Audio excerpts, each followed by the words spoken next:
नमस्कार दोस्तों, एक बार फिर से मिथिलांचल एक्सप्रेस के न्यूज चैनल में आप सभी का स्वागत है। तो चलिए आज हम आपके लिए लेके आए हैं ग्राउंड रिपोर्टिंग, जहां हम दरभंगा एयरपोर्ट के सामने आप दृश्य देख सकते हैं कि दरभंगा एयरपोर्ट पर एक और नया बस जो कि यात्री सेवा के लिए उपलब्ध कराया जा रहा। यह सेवा जो बस पर लिखा हुआ नाम है वह इंडिगो एयरलाइंस का है, जिसे आज शाम को दरभंगा एयरपोर्ट पर लाया गया और उसे अंदर करके यात्री को सेवा के लिए प्रदान किया जाएगा।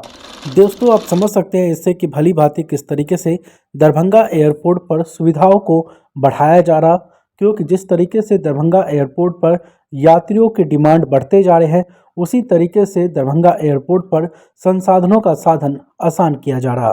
तो दोस्तों, आप देख सकते हैं किस तरीके से दरभंगा एयरपोर्ट पर नए बस को लाने की किस तरीके से तैयारी की जा रही है। और भी बातें आपको बता दें, दरभंगा एयरपोर्ट बहुत जल्द इंटरनेशनल एयरपोर्ट बनने वाला है। जिस तरीके से वो वीडियो हम अभी बहुत जल्द अपने चैनल पर डालने वाले हैं कि कितना काम हो चुका है। तो वीडियो के साथ बने रहें।